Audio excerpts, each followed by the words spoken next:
Thanks for joining us. I'm Diane Rehm.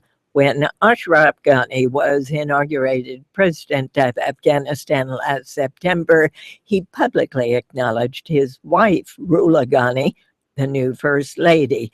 It was a hugely symbolic moment in a country where First Ladies have kept a low profile and remain mostly behind closed doors.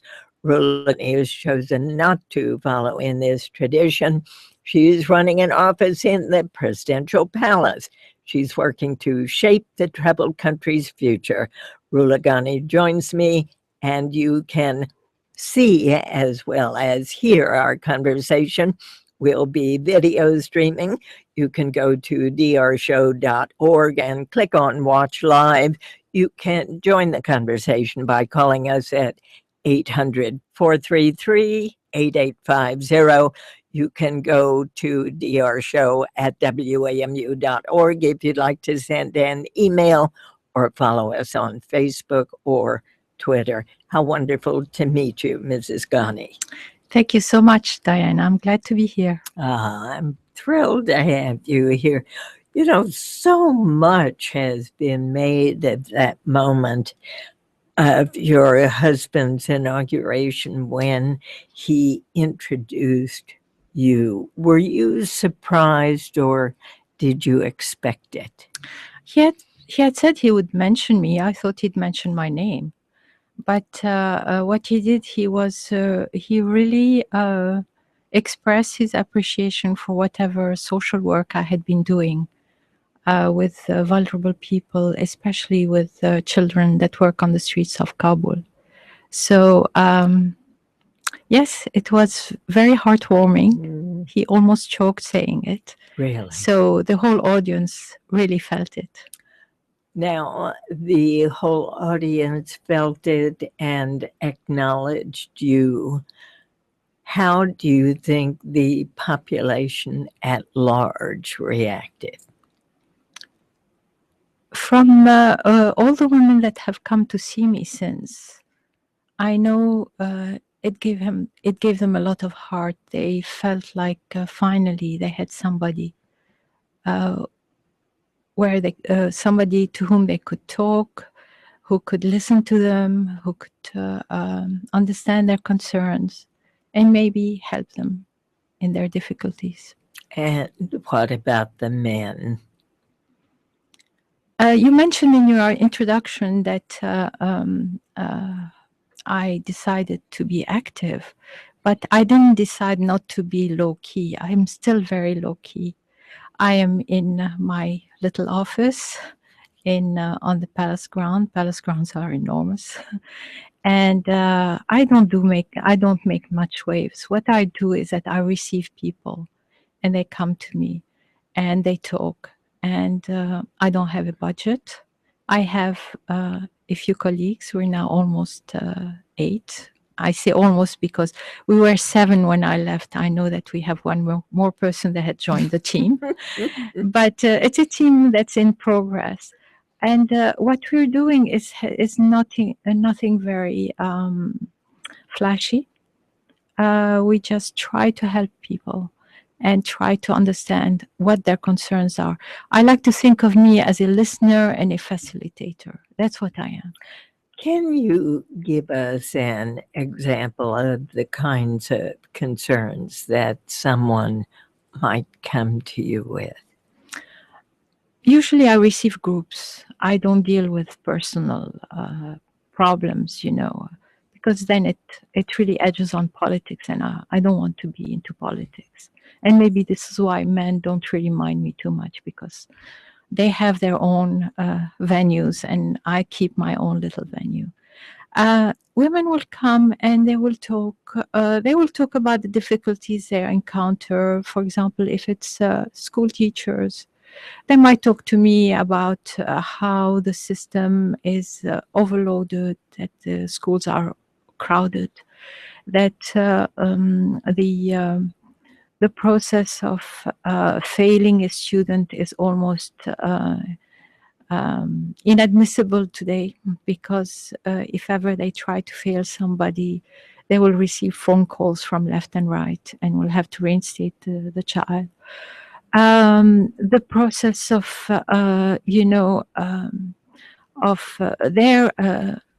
they do have complaints about what posts they get and how they have to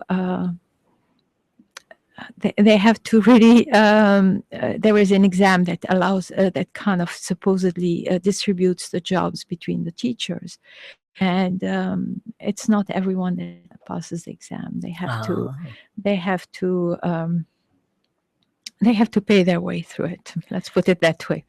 And so they complain. They tell me these things. They told me about, for example, one thing that I might have been able to help them. I don't know yet whether it will bear results, but they told me that the books were full of mistakes, and they knew what the reason was. Is that it was printed in Afghanistan, so it was printed in countries that were familiar with the script but did not know the language, so they couldn't read and proofread what was written in the books. So I have brought this up with some agencies, international aid agencies, that actually fund the printing of the books. And I was saying, please make sure, although the contractors might be Afghan, please have a clause that says that the printing has to be done in Afghanistan so that somebody can proofread. A chemistry teacher told me, you have a problem that starts on one page, and it's only 4 pages later that you have the follow up, the other part of the problem. So it's really quite, so that gives you an example. It's not earth shaking. I am not changing lives, but I am trying to figure out where the problems are and how we can solve them. Rula Ghani, she is the First Lady of Afghanistan. Her husband, Ashraf Ghani, was inaugurated President of Afghanistan last September. You are welcome to join the conversation. 800-433-8850. Mrs. Ghani, tell us what in your background led you to take a more public role as First Lady. Well, I think my age. That means that my children are now in their 30s. They are not in need of my presence every day. They're not babies that I need to clean up every second second time that they eat or whatever. But they are not my preoccupation anymore. The first month I was at the palace, I just sat and I did nothing. I watched TV, I read books. I got bored. So I decided to do something. Now, why did I choose what I'm doing right now? It is something that I've always done. I always like to understand the environment in which I'm living, whether it was when I lived here or where I lived in other places. Here in the States. Yes, or whether now I'm in Afghanistan. And I had engaged in social work in Afghanistan before that. So given my situation, which means I'm the First Lady, which means that I can't really move around very easily. I'm staying within the palace four walls. I figured out that the best way would be to have an open door policy. So it's very easy. People call, they talk to my secretary. We have a certain kind of filtering that we do. As I mentioned, I don't see individuals. I see groups. I usually like to know what they want to discuss before they come in. Yes, so in case they want to discuss something that's political, they can already know that I'm not going to take part in that part of the discussion. But if they want to tell me about their conditions of life, their problems, I had once a delegation of young people from Ghor, which is a province in the central Afghanistan, quite inaccessible because it's in the mountains. And they wanted to discuss politics. And I said, they have worked for one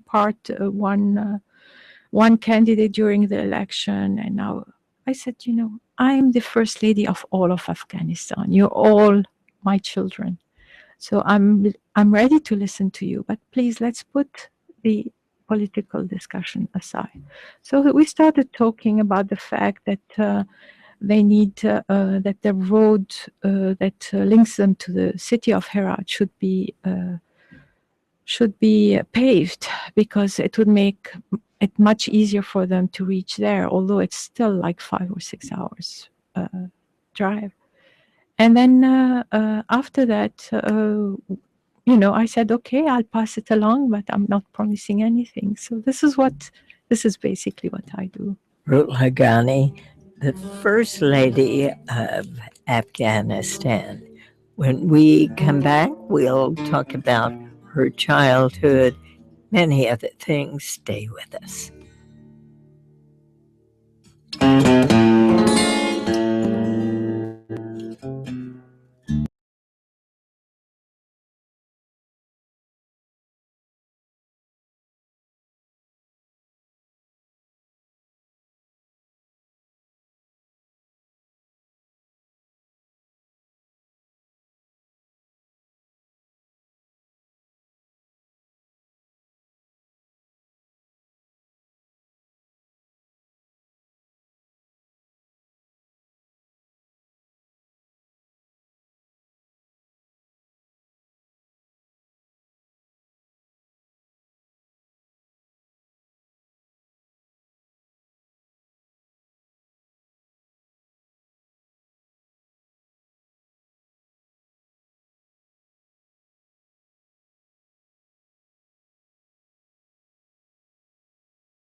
And if you're just joining us, Rula Ghani, who is the First Lady of Afghanistan, is here in the studio.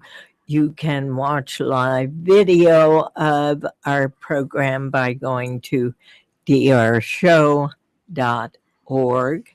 And if you have questions, you can call us on 800 433 8850 or send an email to drshow@wamu.org. Mrs. Ghani, you are a Lebanese Christian. You were born in Lebanon. Tell me about your background and your education. I'm really interested in that childhood in Lebanon. Lebanon at the time was the most beautiful country in the world. That's what my mother used to tell me. She was Lebanese. Yes. Yes. Yes, it was a wonderful place to grow up. We grew up trilingual. We grew up knowing everything about the West, but at the same time keeping very strong cultural root in the East. Stories that my grandmother would tell me about her childhood. When I reached Afghanistan, it was exactly what she had described. I had very little culture shock when I came to Kabul in 1975. And why did you go to Kabul? because I had gotten married to my husband. I see. We had met at the American University of Beirut. In Beirut. In Beirut, yes. I had gone to school in Paris, France. I had done the Sciences Po, the Institut d'études politiques. But when I came back to Beirut, I found out that I knew a lot about Europe, but I didn't know anything about my country or about the region. So I enrolled with AUB, and I also started working as a journalist. And I learned like this a lot of things. And this is where, from that phase, that I definitely developed the sense of trying to understand what is around me and to gather information. So, yes, I was fortunate to go to AUB because I met my husband there, and then we married and went to Afghanistan. But when did you come to the States? A few years later, my husband had at the time only an MA, and he got a scholarship to do a PhD at Columbia University. So we came to New York City, and unfortunately, a year later, the civil war started in Afghanistan, and part of his family was put in jail. He actually lost an uncle who died under torture. and then we decided we'll stay, we'll wait. And he got his PhD. And then by that time we said, well, we have to find a job here. And he got a professorship. He first started at Berkeley as a visiting lecturer for a semester. And then he got a position at Johns Hopkins in Baltimore, where he taught anthropology, which was his specialty at the time. And of course, then you lived in Baltimore for how long? For 10 years.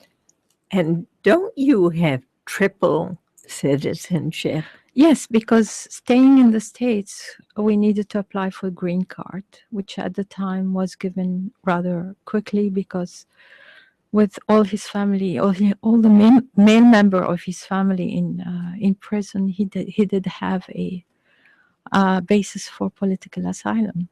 So we did get the green card, and then few years, I think 5 years later, we got the citizenship, and both our children were born here, so they are Americans too. So your Lebanese Christian heritage puts you in a country that is 99% Muslim. Where do you feel most at home?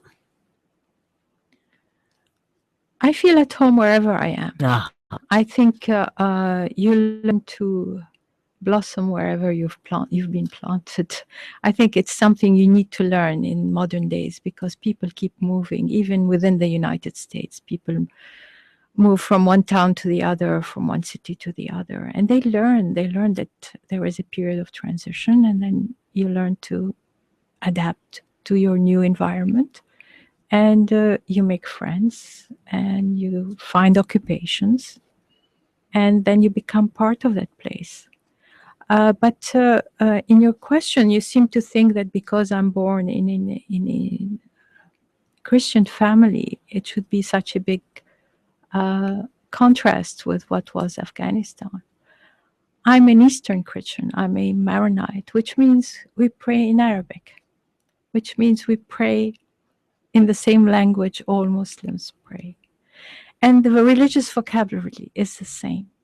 I often use expressions that are supposed to be for non-initiated people, just Muslim expressions, but are religious expressions. And for me, it's no problem using them because I believe in what I'm saying. Mm. And as I said, the culture was pretty much the same between Lebanon and Afghanistan. So for me, I feel maybe much more at home in Afghanistan than I ever was here in the States. because in the States I still was this very kind, very nice woman that comes from Lebanon. uh, my children have had less difficulty than I have had because they were born here and they grew through the system, the educational system, and made it to college and have worked. But I always felt somehow that, I was not exactly fitting completely in the States. Your mother came from Alexandria, Egypt, Yes. whereas your father was from Lebanon. How did they meet? Well, my mother was from a Lebanese family living in Egypt. Her grandfather had gone to Egypt. At the time, it was the Wild West of Lebanon. You went to Egypt to make a fortune, and indeed he did. And but they used to come back every summer to Lebanon, and this is where she met my husband. I mean, she met her husband. And what My did father. what did your parents think about your marriage to Ashraf Ghani? I think at the beginning they were a little bit reluctant. I was going to a faraway country, a country that they didn't really know. My father accompanied me to Afghanistan before I got engaged. He wanted to meet the family, so he met the family, and he really liked the family, but still he was not sure whether it was exactly what I wanted. But my father was a very open-minded person, and he told me, well, you are determined to marry this young man.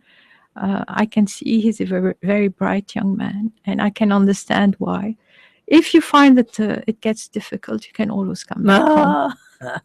The door is always open. That was 40 years ago, and I'm still with my husband. Of course. Your husband has a goal of eliminating internally displaced people within 5 years. You are also working in that regard. Who are these people who are internally displaced? Well, the name itself says it. They've had to leave where they lived. And usually they come from provinces. Maybe there have been fighting there. And so they leave. Maybe some warlord decided to take over all their land. So they have to leave. Or maybe there's some economic factor where they want to come to the city. They congregate in the suburbs of the city, and unfortunately, they were a very small number. Their number is increasing, maybe because there are refugees now that had gone to other countries that are now returning to Afghanistan, and have some of them have no place to go to, so they go to these camps. It's the worst kind of situation. They don't really have dwellings. Usually, the local authorities don't want them to become permanent, so they don't allow them to build. Some places they do, but in some places they don't. And so you have maybe a tent that would be maybe half this room, which would be like 4x3, maybe 2 rows of stone on the ground, and then on top of it, a few pieces of cloth, not even tarp. And they live inside, a whole family of 12, 13 people. And when it rains, it gets muddy inside. And you've heard about instances where mothers would be going to sleep at night with a baby in their arms. And then if ever the night is very cold, the ground around them freezes and they freeze to death. That's really what happens. So it's really a horrible situation, and it's inconceivable that we should accept it. We should really have a change.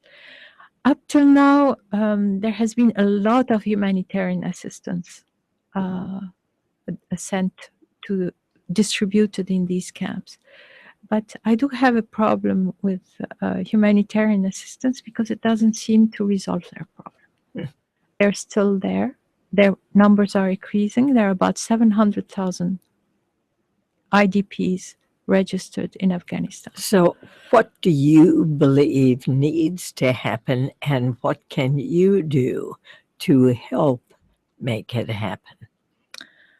I was very naive and I didn't know. I mean, I wanted to help. I didn't know what to do. And then maybe 6 or 7 years ago, a friend here, an American friend, told me, "Oh, I'm going to have $20,000, but I would like to spend it on. I would like to spend it in Afghanistan, but would like to spend it somewhere where it counts." And I told him, "Let's see, maybe we can spend it in one of these camps." And so I looked at that camp. There were 900 families. So you see already it's a large camp. And it seemed to me they came from an area that now seemed to be more quiet.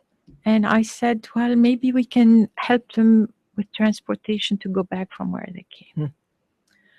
So I sent a friend who had an NGO to go and take a look and ask questions and figure out.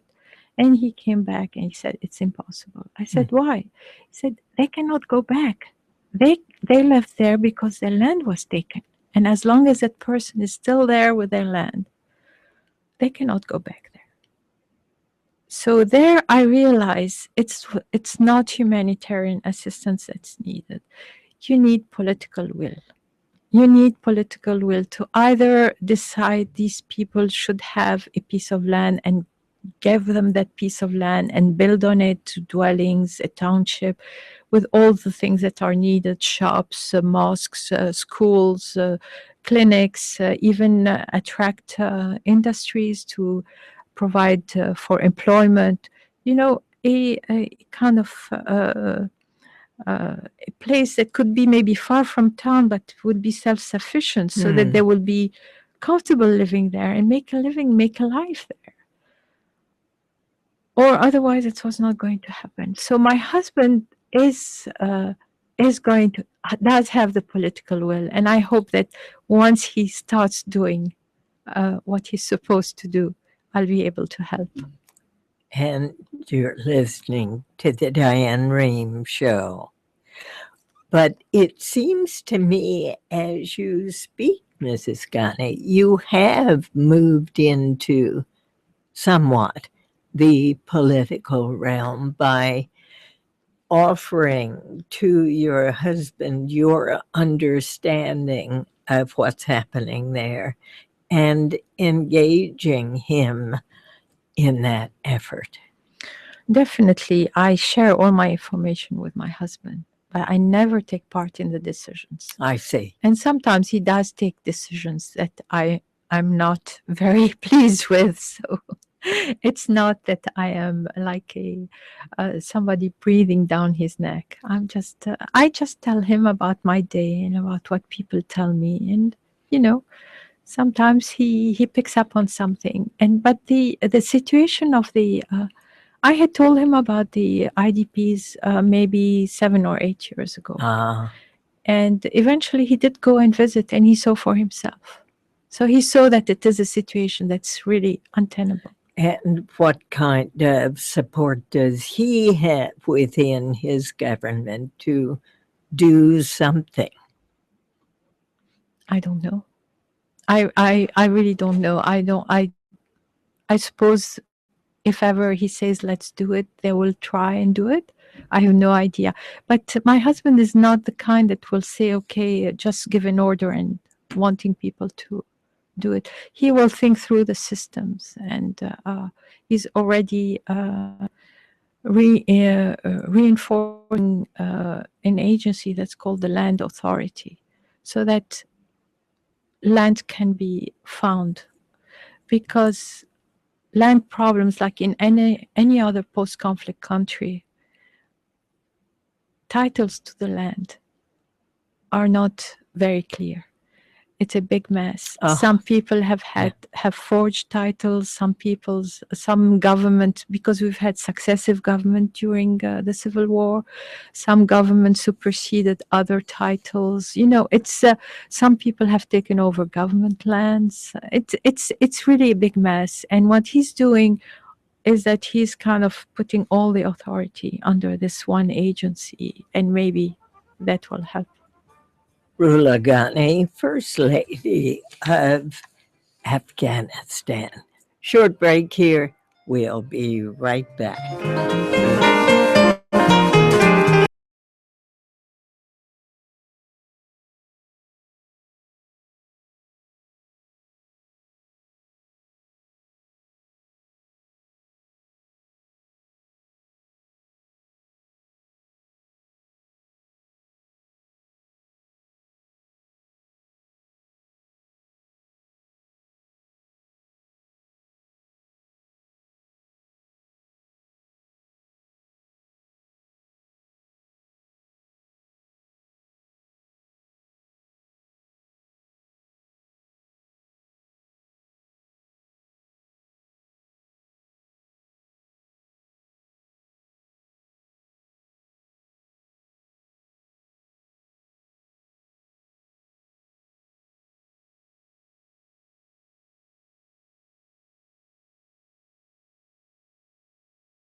Today, Rula Ghani, First Lady of Afghanistan, and I want to remind you, you can watch video streaming of the show. You can go now to drshow.org and watch live. Our first email, Mrs. Ghani, what is your position on honor killing of women and girls? I'm definitely against it. I don't think there's anything either in the religion, whichever religion it is, whether Christian or Muslim, or in the tradition that justifies it. Honor killing, unfortunately, is very common in all of the Middle East. And no, I don't think it's dehumanizing the woman and her feelings. Why does it happen throughout the Middle East? And specifically in Afghanistan? I think Afghanistan is not different from the other countries in the Middle East in that regard. I think there has been an evolution of a decidedly patriarchal society where men consider that the honor of their family is linked to the honor of their wives, daughters. And but I think it becomes a knee-jerk reaction. They don't really they don't really try to understand the situation, and they get how shall I say, they make it their own problem when it's not their problem. What kind of situation in Afghanistan would bring about the honor killing of a woman or a young girl? Well, because indeed, it's very easy to start rumors about a young girl or a woman, to say, "Oh, I've seen her walking on the street with so and so, or she was in the fields and she was talking to that person," and suddenly, from one little rumor, a whole story comes out, and it's all fictitious. And in many cases, honor killings kill innocent people who have not done anything.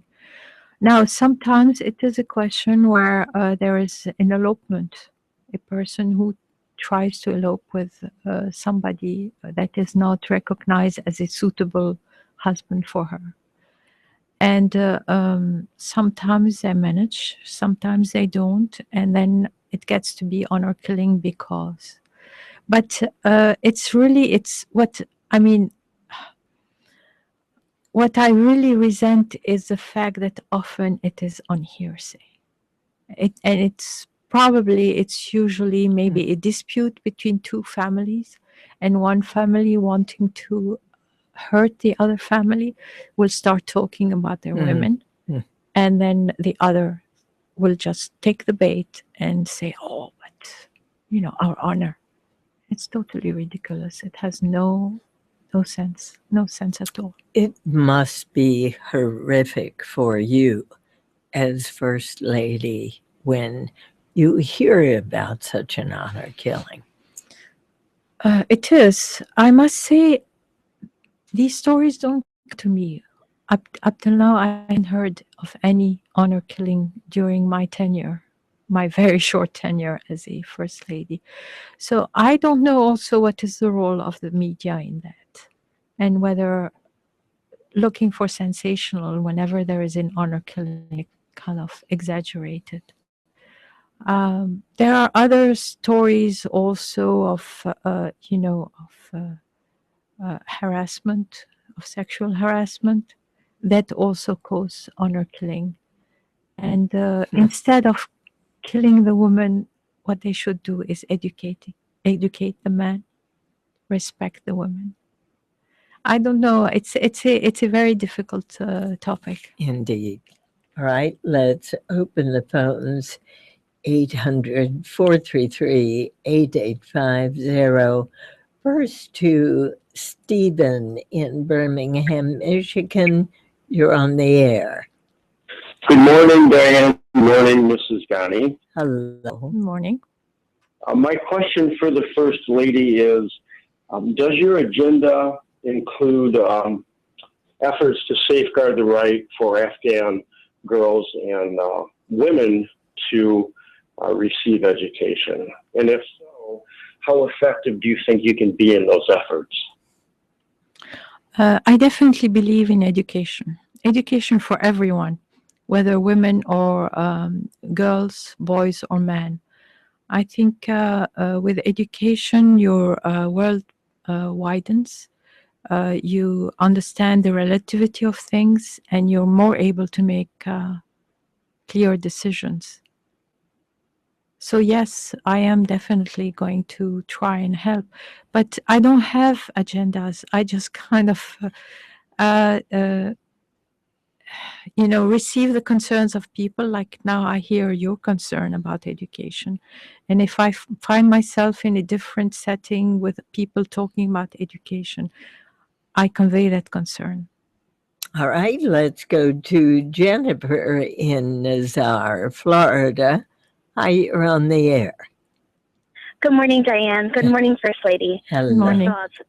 an absolute honor to speak with you. I think that what you're doing, being such a vocal voice as a First Lady of Afghanistan, is an amazing thing. Thank you. Do you receive much backlash from your own country?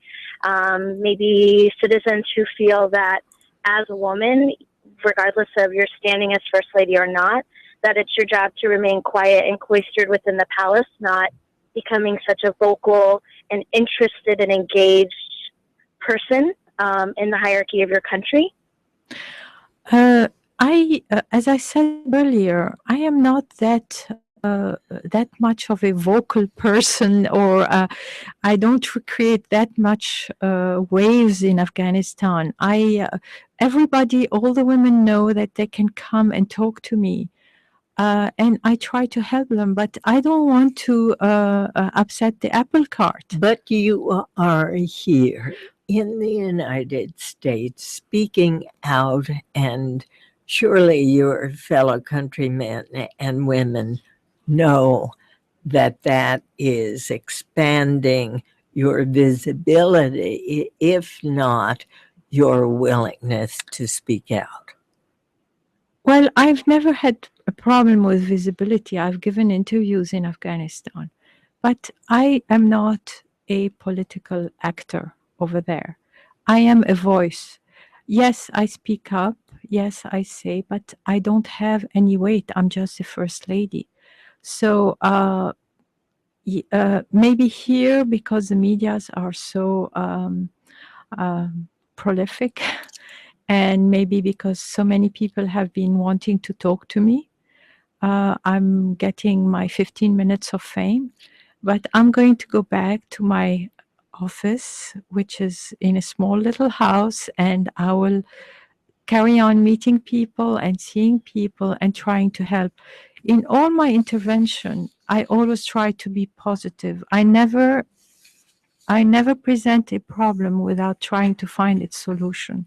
I think that's the way to go, because you can complain forever, but if you don't present any solution, you're not helping the situation. Here's an email from Laura in Hershey, Pennsylvania, who says, what would Mrs. Ghani like people, and specifically children, to understand about the people of Afghanistan? What does she feel are similarities and differences in the cultures, the daily lives of people, and the dreams of people? People all over the world have the same dream, to have a better life. That's for sure. In Afghanistan, the people are just wonderful. They're very open. They're really, if you treat them as equals, they treat you so well.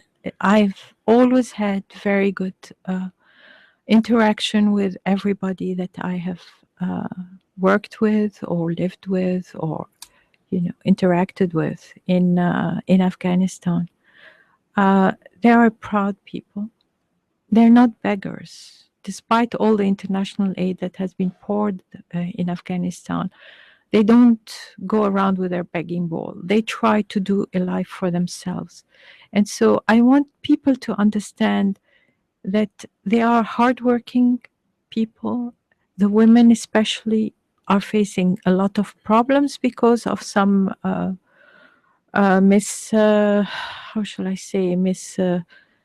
misbegotten tradition. But they are trying to do the best they can with the little they have. I was being interviewed by a journalist a few days ago, and after the interview, we asked her to join us for lunch. And so there were 3 other Afghans, young ones, and she had the ability of asking them what their life had been, and she saw for herself how they had to face the various stages of the civil war, the Soviet occupation, then the Mujahideens, then the Taliban, how this disrupted their studies, how they had one lady was saying she had to leave Kabul and she was in her second year of university. It's only 10 years later that she had to join back the university and was able to finish her diploma. In the meantime, she had gone back to her village. She tried to start a school in the mosque in her village. And for that purpose, wore the niqab and everything to be able to bring the children and teach them things in the mosque. Then when she became too serious about her school, they asked her to get out of the mosque, and she built a school in her village. And now she very proudly can say, she's now maybe in her late 30s, that some of her students are now in university. And she is here. She's working in Washington D.C. and she is enrolled in an MA program. She wants to get an MA program, and she's very keen that her 14-year-old daughter gets the best education she can have. So that shows you that this woman, who really comes from a modest background and had used some opportunities, but found them totally disrupted, kept on going, kept on trying, kept on finding ways of building a school, of continuing her education. Afghan people are like that. They're very resilient. They are very self-motivated. And this is why I think we are in for a good future. And you're listening to the Diane Rehm Show. There is some concern about U.S. troops departing too quickly from Afghanistan, and now perhaps a slowdown in that regard. Would you, as an individual and as a woman and as First Lady, feel more confident if U.S. troops were to stay longer to safeguard the peace that has been attained in Afghanistan? If the U.S. troops leave, that means that the Afghan security forces have to take over. So basically what you're saying, what you're asking is, are the Afghan security forces ready to take over? I'm not quite sure. I'm not a specialist in that area, but I know that they have improved a lot in the past few years. And I know that it is one of my husband's, the president's, concerns to establish security in Afghanistan.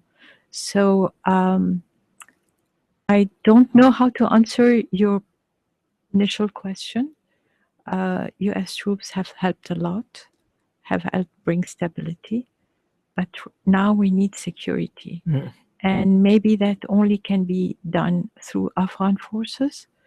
And maybe what U.S. troops should be now in a role of mentoring more than in a role of fighting. You know, making sure that the Afghan forces know how to do it. Do you think that there are enough of those Afghan forces who do understand how to take on that role and to do it well, enough to protect your country? I think we're getting there.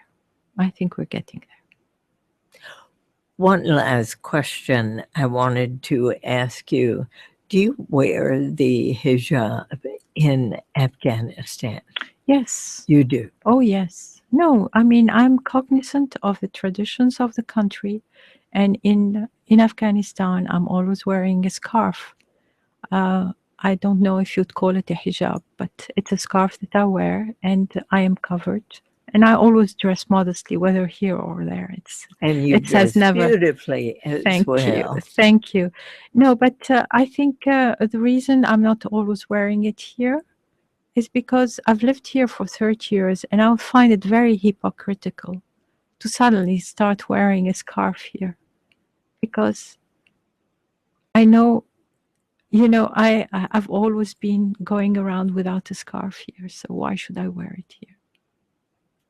Are you ever criticized back at home for how you appear here in this country? I don't know. This is my first trip. I'll find out. You'll find out. Well, it's been a true pleasure Thank you, to Diane. talk with you. Thank you so much for being here. It was my pleasure too. And good luck Thank you. in all your efforts. Thank you.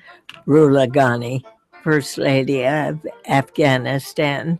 Her husband, Ashraf Ghani, was inaugurated President of Afghanistan last September. And thank you all for listening. I'm Diane Rehm. The Diane Rehm Show is by Sandra Pinkert, Denise